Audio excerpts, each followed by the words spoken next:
didn't need could ruin lives with a single phone call. It made him forget how to breathe. What I did next made him forget how to breathe. I didn't know the man watching me that night could ruin lives with a single phone call, but what I did next made him forget how to breathe. The rain came down in thin, cold needles, soaking through my coat before I even made it halfway across the parking lot. Each step heavy, each breath visible in the February air as I tightened my grip on my son's small hand. His fingers curled trustingly around mine like I was someone who had everything under control, like I wasn't 2 weeks behind on rent and counting every dollar left in my bank account, like I wasn't pretending everything was fine just so he could sleep without hearing the truth in my voice. I forced a smile down at him, the kind that didn't quite reach my eyes but was good enough for a 6-year-old who still believed his mom could fix anything. Almost there, buddy, I whispered, even though my car sat 3 rows away under a flickering streetlight that buzzed like it might give out at any second. The grocery bag in my other hand felt heavier than it should have. Cheap bread, a gallon of milk, the kind of things you buy when you're trying to stretch $20 into a week. I shifted it against my hip, ignoring the ache in my arm, ignoring the way my shoes were already soaked through, ignoring everything except getting him into the car and out of the cold, because that's what mattered. That's what always mattered. Him, not me, never me, not anymore. A sudden voice cut through the rain, sharp but not loud, just enough to make me pause mid-step. Instinct tightening in my chest the way it always did when something fell off. I turned slightly, scanning the dim edges of the lot. And that's when I saw her, an older woman near the far end, struggling with a shopping cart that had veered off course. One wheel twisted wrong, groceries slipping dangerously close to the wet pavement. She looked small out there, smaller than she should have, like the world had quietly decided she didn't matter enough to make things easier. I felt my son's hand tighten in mine as he followed my gaze. "Mom?" he murmured, uncertain, and for a second, just 1 second, I hesitated, because helping meant time, meant getting colder, meant risking the fragile balance I was barely holding together, meant everything I didn't have room for. But then the woman's bag tipped, an orange rolling free and bouncing once before disappearing under a parked car, and something in my chest pulled tight, sharper than the cold, sharper than the exhaustion. I exhaled slowly, crouching down to my son's level, brushing damp hair back from his forehead. "Stay right here for me, okay?" I said softly, my voice steady even when everything else wasn't. "Don't move. I'll be right back." He nodded, trusting, always trusting, and that trust was heavier than any grocery bag I carried. I straightened, ignoring the protest in my muscles, and walked toward the woman, step by step, the rain soaking deeper, the cold biting harder. But I didn't stop, couldn't stop, not when I knew exactly what it felt like to stand there alone, hoping someone, anyone, would notice. "Hey," I called gently as I reached her, already bending to grab the fallen items before she could apologize, before she could say she was fine when she clearly wasn't, because I knew that script too well. I knew the pride that comes with having nothing left but dignity. "I've got it," I added, offering a small smile that this time actually reached my eyes, because for a moment, just a moment, I wasn't thinking about bills or rent or tomorrow. I was just helping, just being human, just doing what felt right even when nothing else in my life did. And I didn't see him, not yet, didn't see the black SUV parked at the edge of the lot, didn't notice the man inside watching everything unfold in silence. His world built on control, on power, on calculated decisions. A man who had planned every second of tonight down to the last detail. A man who didn't believe in accidents or kindness or anything that didn't serve a purpose. Until this moment, until me. Until the second I chose to stop in the rain for someone who had nothing to offer in return, and somewhere behind the tinted glass, without a single word spoken, Adrian Cole, one of the most feared men in the city, forgot what he had been about to do, because for the first time in years, something he couldn't control had just stepped into his world, and he couldn't look away. The orange rolled back into my hand just as the woman let out a quiet breath that sounded more like relief than surprise, and for a moment we stayed there under the rain, 2 strangers pretending this small act mattered less than it did. "Thank you," she said softly, her voice thin but steady, and I shook my head like it was nothing. Like I had not felt that familiar pull in my chest that always came when I saw someone standing on the edge of being overlooked. It is no problem, I replied, lifting the heavier bag back into her cart and adjusting the crooked wheel until it sat straighter, my fingers already numb from the cold. Happens all the time, I added, offering a small shrug, and she gave me a look that lingered a second too long, like she knew I was lying. Like she understood that people do not stop in the rain unless they have learned what it feels like when no one else does. Behind me, I heard my son's voice, small but clear. Mom, you said do not move, and I glanced. Over my shoulder, my heart tightening instantly. He stood exactly where I left him, soaked, patient, trusting, and something about that nearly broke me more than anything else that night. I know, sweetheart, I called gently, forcing warmth into my voice despite the cold seeping into my bones. Just one more minute. I turned back, helping the woman steady her cart as she gripped the handle, her knuckles pale from the effort. And when she was ready to move, I walked beside her for a few steps. Without thinking, guiding the cart through the uneven pavement until it rolled smoothly again. You should get home before it gets worse, I said quietly, glancing at the sky that showed no sign of letting up. She nodded, her eyes softer now. So should you, she replied, her gaze flicking toward my son, then back to me. Something unspoken passing between us, something about knowing, about recognizing pieces of yourself in someone else's struggle. I smiled, a real one this time, brief but honest, and stepped back, watching her disappear slowly into the dim lights of the lot. Only then did I exhale fully, like I had been holding my breath the entire time. I turned and walked quickly back to my son, scooping him into my arms despite the strain in my muscles, pressing a quick kiss to his damp hair. You did good, I whispered, more to myself than to him, because staying still when everything feels uncertain is its own kind of bravery.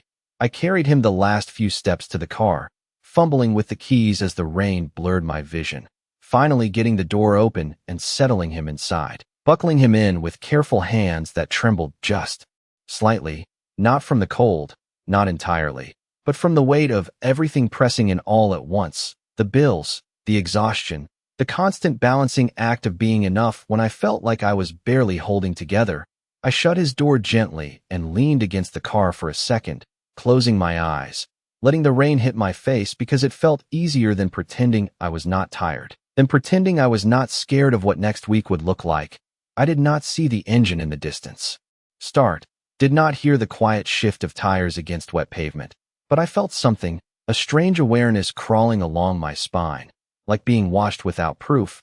I opened my eyes slowly, scanning the lot again, and this time I noticed it, the black SUV at the far edge, headlights dimmed, sitting too still, too deliberate to be coincidence. My breath caught for half a second, just long enough for instinct to whisper something I could not quite name, but then it was gone, the moment passing as quickly as it came, the vehicle pulling away smoothly, disappearing into the rain like it had never been there at all.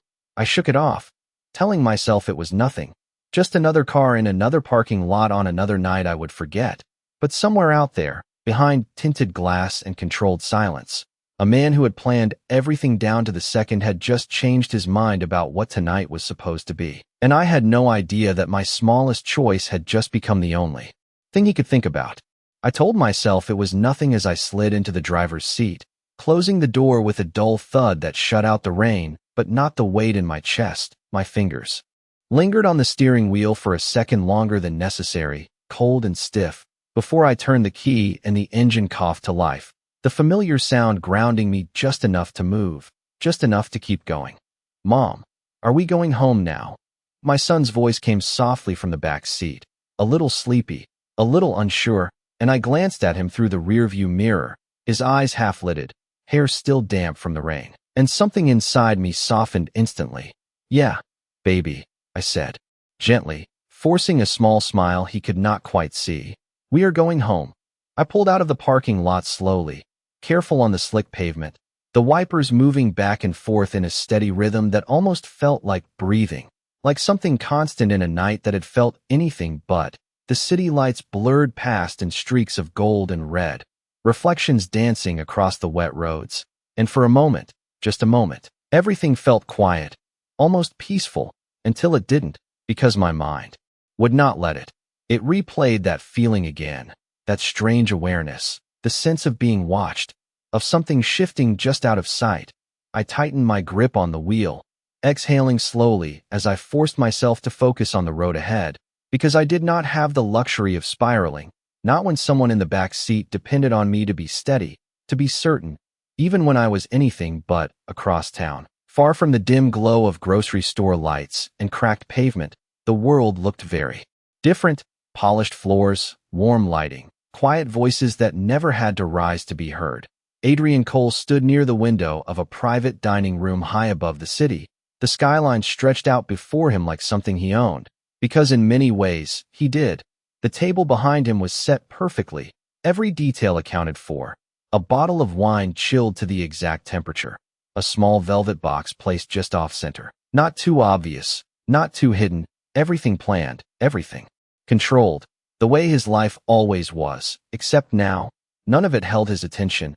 His reflection stared back at him in the glass, sharp, composed, unreadable, but his mind was somewhere else entirely, back in a rain-soaked parking lot, replaying a moment that made no sense in a world like his. She stopped, he said quietly, more to himself than to the man standing a few feet behind him. In the rain, with a child waiting, she still stopped. The man behind him shifted slightly, uncertain, not used to hearing that tone, not used to seeing anything disrupt the precision of Adrian Cole's thoughts. "Sir?" he asked carefully. But Adrian did not answer right away, his gaze still fixed on the city below, as if somewhere out there he could still see her, still trace the exact path she took when she chose something that did not benefit her, did not protect her, did not serve any purpose except being right. And that was the part that unsettled him, because nothing in his world worked that way. Everything had a reason, a transaction, a consequence. But what he saw tonight had none of those. It was simple, unnecessary, and completely real. And for the first time in years, something he could not predict had entered his carefully ordered life. He turned slowly, his expression returning to something more controlled, more familiar, but not entirely unchanged. "Cancel it," he said, his voice calm, decisive, and final. The man behind him blinked once, surprised. "Cancel everything?" Adrian's eyes flicked briefly to the table, to the untouched glass, to the small box that had meant something just hours ago, then back to the window. "Everything," he repeated, without hesitation, because whatever he had planned before no longer fit the version of tonight that now existed in his mind. A version where a woman he had never spoken to had somehow shifted something deeper than strategy, deeper than control. And miles away, driving through rain that had not yet let up, I had no idea that a man I had never met had just changed his plans because of me, had just erased an entire night because of something I did without thinking. I drove past familiar streets, past buildings that held no memory worth keeping, until I finally pulled into the cracked driveway of a place that barely felt like home. Turning off the engine as silence settled in, heavy but familiar, I sat there for a second, just breathing, before I turned to look at my son, already asleep in the back seat, his head tilted to the side, completely at peace, and I let myself smile. A small, tired smile, because whatever else was uncertain, whatever else I could not control, I knew one thing for sure. I would keep choosing this, keep choosing to be someone he could trust, even if the rest of the world did not notice, even if no one was watching, except someone had been, and neither of us would forget it. I woke up before the alarm, the kind of waking that does not come from rest but from habit, from responsibility, from knowing there is no one else who is going to do what needs to be done if you do not get up first. The apartment was still dark, the early morning light barely slipping through the thin curtains, and for a moment I stayed still, listening to the quiet breathing of my son in the next room, grounding myself in that sound before I pushed the blankets back and sat up. My body protested immediately, sore in places I did not have time to think about, tired in a way that sleep never quite fixed anymore. I rubbed my eyes, exhaled slowly, and stood, because that is what you do when stopping is not an option. The coffee maker sputtered to life a few minutes later, filling the small kitchen with a smell that almost made things feel normal. Almost, I leaned against the counter, wrapping my hands around the chipped mug like it could warm more than just my fingers, my mind. Already moving ahead, calculating hours, shifts, bills, the quiet math of survival, until a soft voice broke through it all. Mom. I turned, and there he was, standing in the doorway in oversized pajamas, hair sticking up in every direction, eyes still heavy with sleep. And just like that, everything else faded to the background. Hey, I said gently, crouching down as he walked toward me, slipping his arms around my neck without hesitation, without doubt, and I held him close for a second longer than usual, because sometimes that was the only thing that kept me steady. Did it stop raining? He asked, pulling back slightly, and I smiled, brushing his hair down. I think so, I said, even though I had not checked, even though I had not looked outside yet, because hope is something you learn to give even when you are not sure it is real. Across the city, in a place where mornings looked very different, Adrian Cole did not wake to alarms or cold floors or uncertainty. He woke to silence, controlled, intentional silence, the kind that came with power, with walls that kept everything out except what he allowed in. He stood by the window again, the same window as the night before, but the city looked different in daylight, less mysterious, more exposed, and yet his thoughts had not changed. If anything, they had sharpened. The image of her still clear, still out of place in a world that did not reward what she had done. He picked up the file placed neatly on the table beside him. His name on the cover was not there, because it did not need to be. Everything in this room already belonged to him. He opened it slowly, scanning the information collected overnight with the same precision he applied to everything else. Emily Carter, age 28, single mother, part-time cashier, part-time waitress, no record, no connections, nothing that should have made her stand out, and yet she had. He paused, eyes lingering on the line that mentioned her son, 6 years old, no father listed, and something in his expression shifted, not softer, not exactly, but different, more focused, more deliberate. She has nothing. The man across from him said carefully, reading the same file. No leverage, no risk. Adrian closed the folder with a quiet finality, setting it aside like the words inside no longer mattered in the way they were supposed to. You are wrong, he replied calmly, his voice steady but carrying something deeper beneath it, something that made the other man go silent instantly. She has something, Adrian continued, his gaze moving back to the window, to the city that bent under his decisions. She has a reason to say no, and that, more than anything, made her unpredictable, made her dangerous in a way no file could measure, because people like him understood fear, understood greed, understood loyalty when it was bought or forced, but someone who chose to help when no one was watching, someone who acted without expecting anything in return, that was not something you could control, not easily. And that was exactly why he could not ignore it. Back in my small kitchen, I was packing a lunch I hoped would be enough, cutting a sandwich into halves that looked more generous than they were, adding a small note I pretended was just routine, but was really a promise I was making to myself as much as to him, that I would keep going, keep trying, keep showing up no matter how hard it got. I zipped the bag closed, exhaled quietly, and glanced at the clock, already running behind, already pushing forward, because that is what my life was, a constant motion toward the next thing that needed me, unaware that somewhere in the same city, someone who had never needed anything from anyone was now moving toward me with a purpose I could not see. Not yet. Not until the moment our worlds would collide in a way neither of us could undo.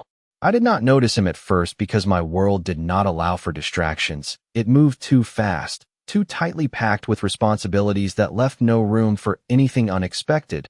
The bell above the diner door chimed softly as I pushed my way inside, already tying my apron as I stepped behind the counter. The smell of coffee and fried eggs wrapping around me like something familiar, something predictable, and I needed that. I needed something that did not change. You are late, Carla called. From the back without looking up, her voice sharp but not unkind, and I nodded quickly, sliding into motion before she could say anything else. 5 minutes, I replied, grabbing a notepad and tucking a loose strand of hair behind my ear, already scanning the room, already counting tables, already calculating tips before they even happened, because that was how you survived. You thought ahead, you stayed ahead, you did not let anything catch you off guard. Except that morning, something did. It started small, a shift in the air I could not explain, the kind that made your shoulders tighten without reason, the kind that made you glance toward the door even when no one had come in.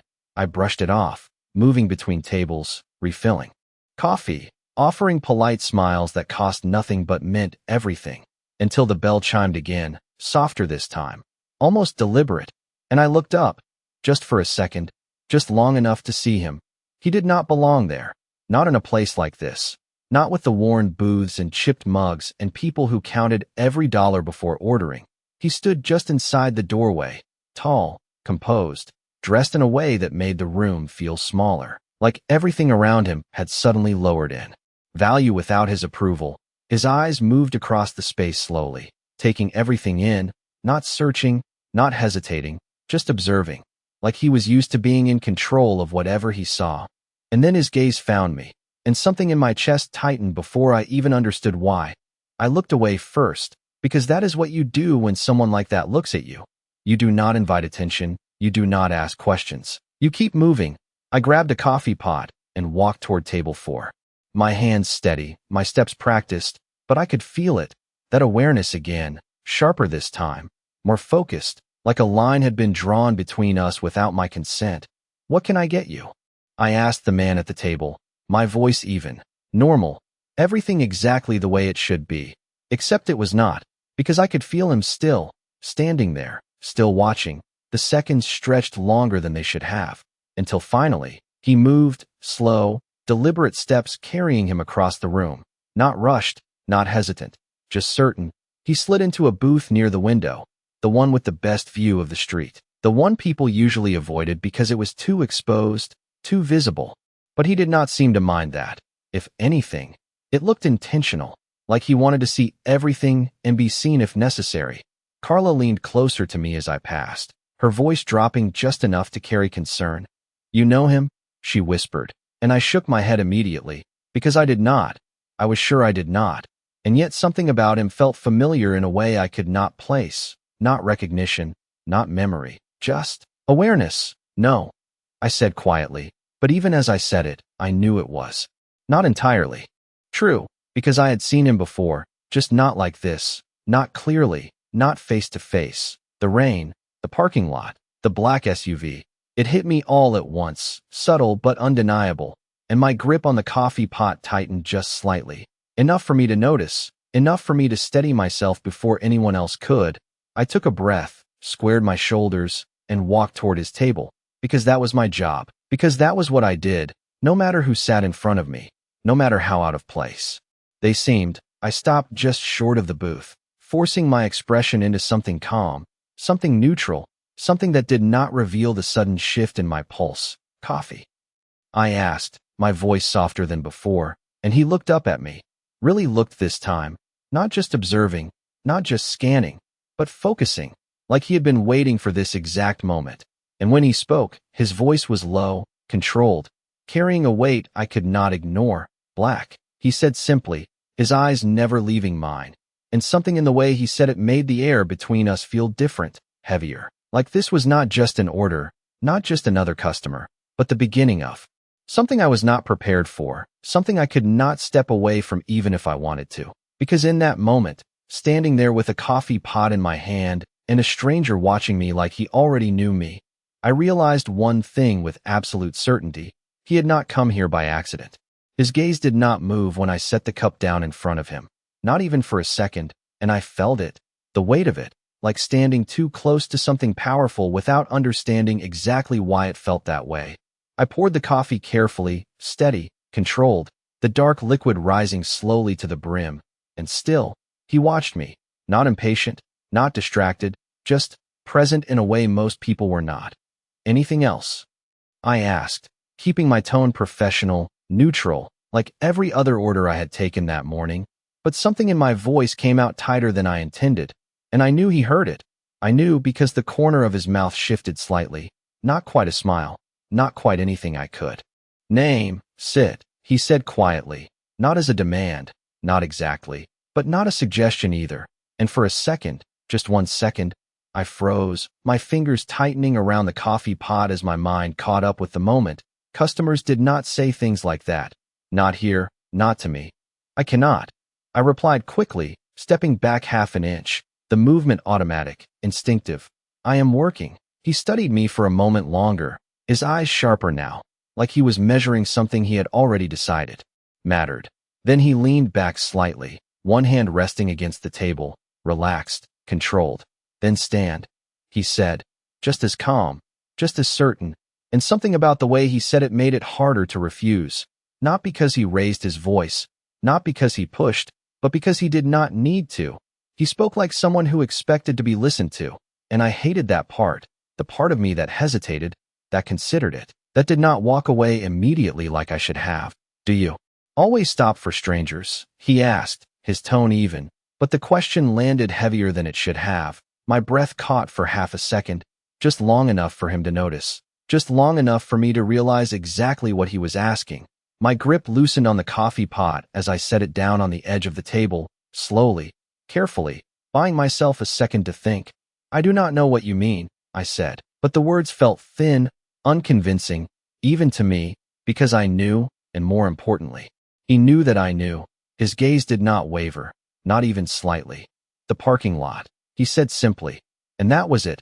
No accusation, no explanation, just enough to confirm everything I had felt since he walked in, everything I had tried to ignore.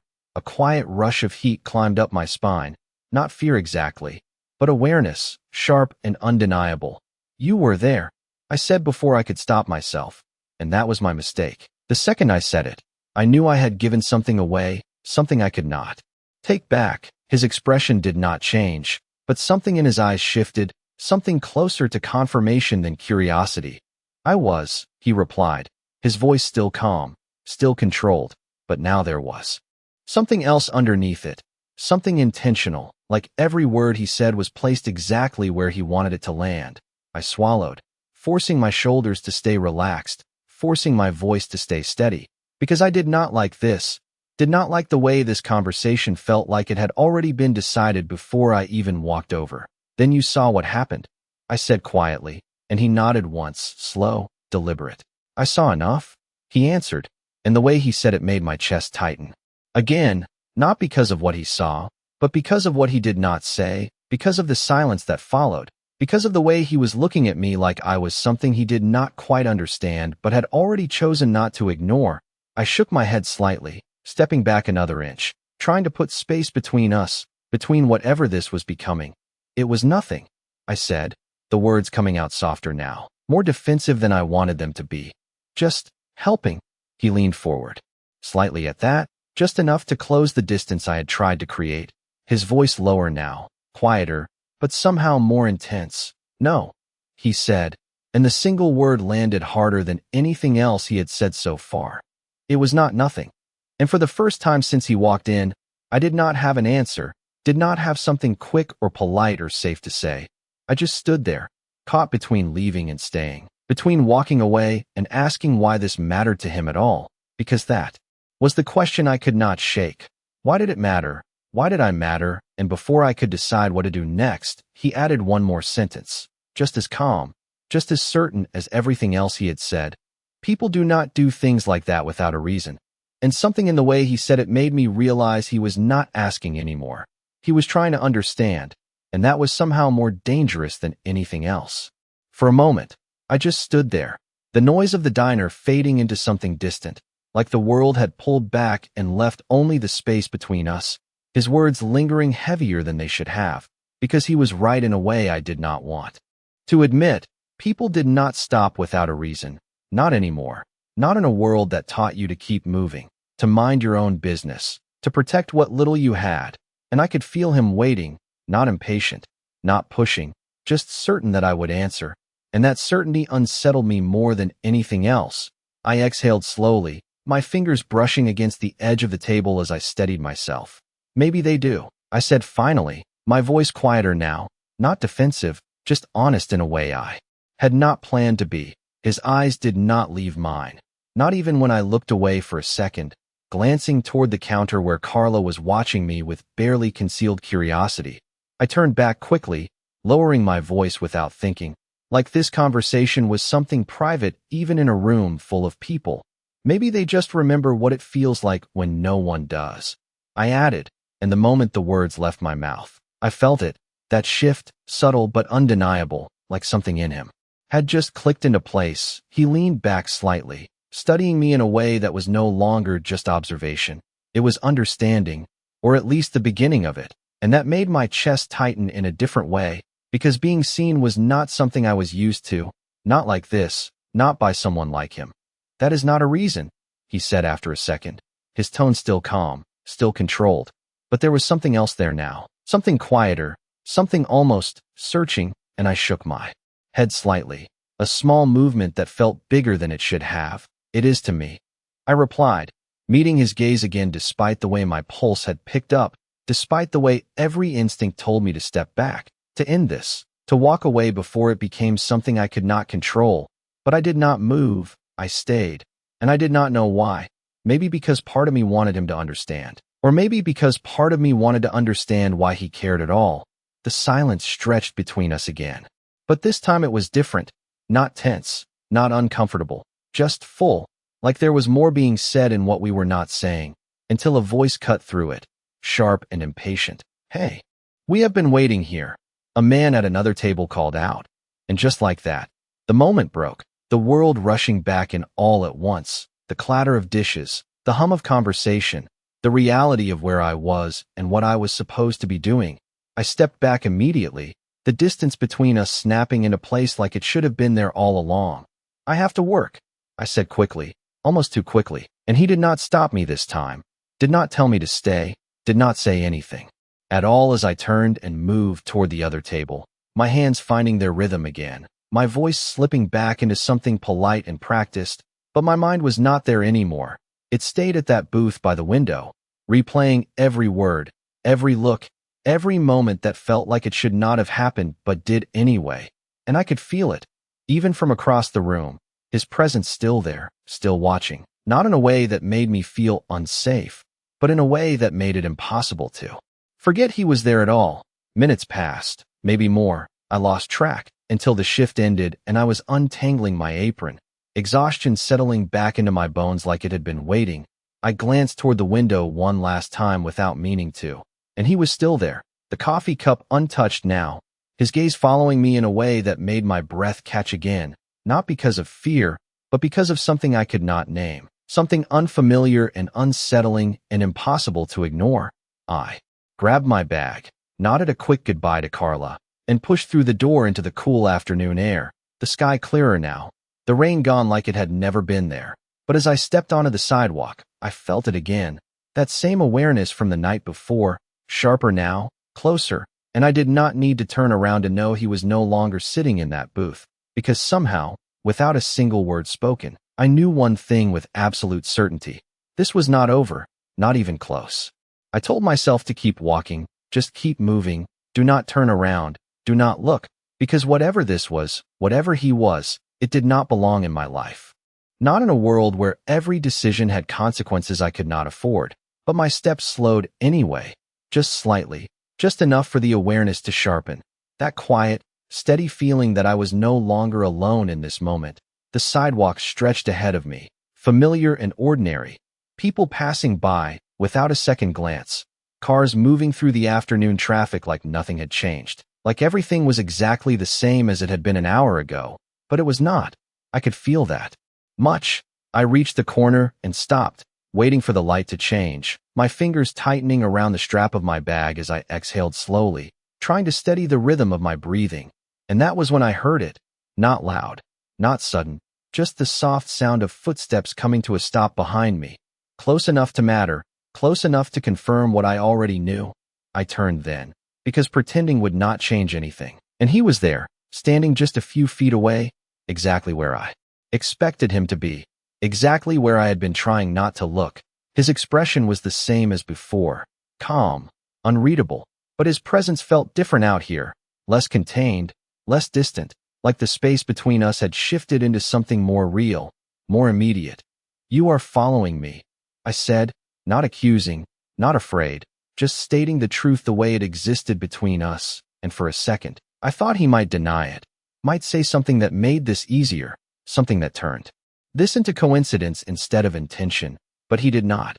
I am walking in the same direction, he replied, his voice even, controlled, and I almost smiled at that. Almost, because it was not a lie, but it was not the truth either, and we both knew it. The light changed, the signal flashing white, but neither of us moved right away, like the world had paused just long enough for this moment to settle into place. Why?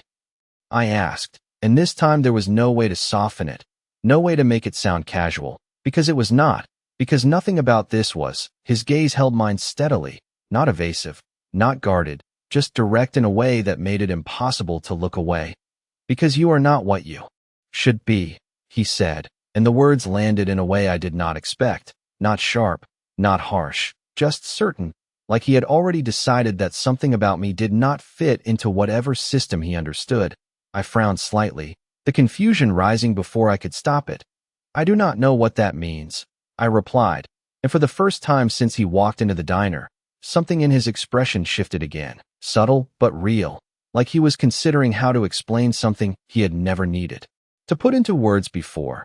People protect what is theirs, he said slowly, like he was choosing each word with care. Time, money, safety. They do not give those things away without expecting something back.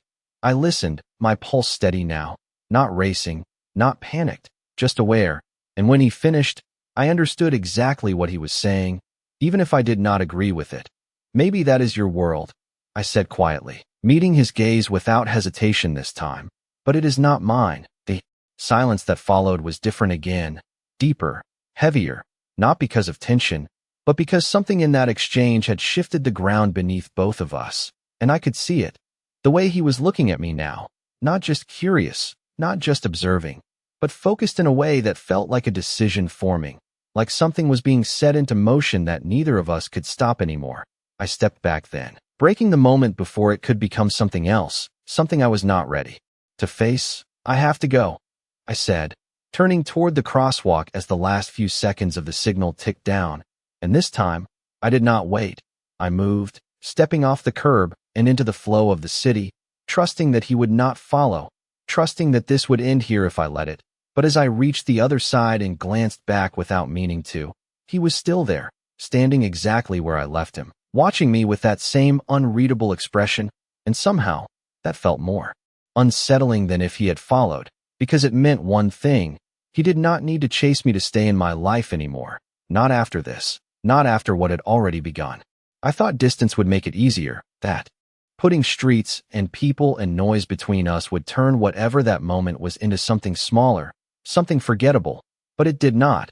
It stayed with me, quiet but persistent, like a question I had not answered properly. The rest of the day moved the way it always did, fast, practical, filled with things that needed to be done and no time to think too deeply about anything else. I picked up my son from school, listened to him talk about his day with that bright, unfiltered excitement that made everything else feel less heavy. I nodded, smiled, responded when I needed to, but part of me was somewhere else, replaying his words, his voice, the way he looked at me like I was something that did not fit into his world but belonged there anyway. And that thought unsettled me more than anything else. By the time we got home, the sun had dipped lower, casting long shadows across the cracked pavement outside our building. I unlocked the door, stepped inside, and exhaled slowly as the familiar space closed around me, small, worn, but ours. Can I watch something? My son asked, already kicking off his shoes, and I nodded, setting my bag down and moving toward the kitchen. Just for a little while, I replied, my voice softer now, steadier, the routine grounding me again. I moved through the motions automatically, setting out plates, checking what we had left, calculating how to stretch it one more day, one more week, until I heard it, a knock, not loud, not aggressive, just deliberate. I froze for half a second, my hand still resting on the counter, because something about that knock felt different, too certain, too intentional, like whoever was on the other side already knew I was here, already knew I would answer. I walked toward the door slowly, my pulse steady but aware, and when I opened it, he was there, exactly where I should have expected him to be, exactly where I had hoped he would not be. Adrian Cole stood in the narrow hallway like he did not belong there at all, and yet somehow owned the space anyway. His presence filling the small corridor in a way that made everything else feel smaller, quieter, less certain. For a moment, neither of us spoke. The silence stretching between us in a way that felt heavier than before, more real, because this was not a chance encounter anymore. This was a choice, his and now mine. "You found me," I said finally, my voice calm. Even, because fear was not what I felt. Not exactly. It was something closer to inevitability, and he nodded once, like that was the simplest truth in the world. I said people do not do things like that without a reason. He replied, his tone steady, controlled. "I wanted to understand yours." I held his gaze for a second, searching for something in it. Something that explained why this mattered so much to him. Why I mattered at all. But all I saw was that same quiet certainty. That same focus that had followed me from the diner to the street and now here, to my door. And I realized something then. Something that settled into place with a clarity I could not ignore. This was not curiosity anymore. This was intention. And what if I do not have one?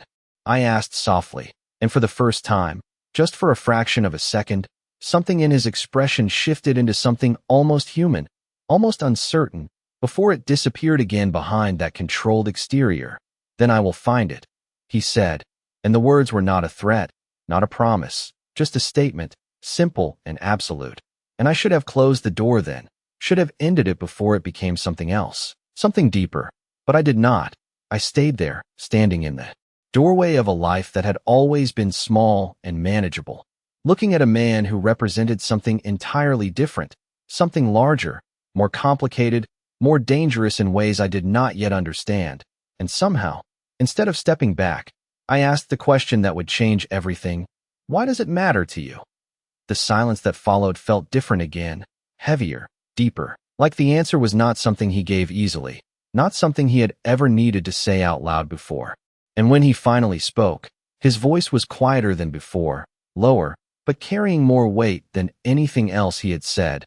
"Because you did something no one in my world would have done," he said, his eyes holding mine in a way that made it impossible to look away, and I cannot stop thinking about it. And that was it. No grand explanation, no elaborate reason, just the truth, simple and undeniable. And as I stood there, listening to a man who could control everything admit that he could not control this, I realized something just as important, something that settled into my chest with quiet certainty. Whatever this was, whatever had started that night in the rain, it was not going away, not for him, and not for me. Because some moments do not end when you walk away from them. They follow you. They change you. And whether you are ready or not, they become the beginning of something you cannot undo.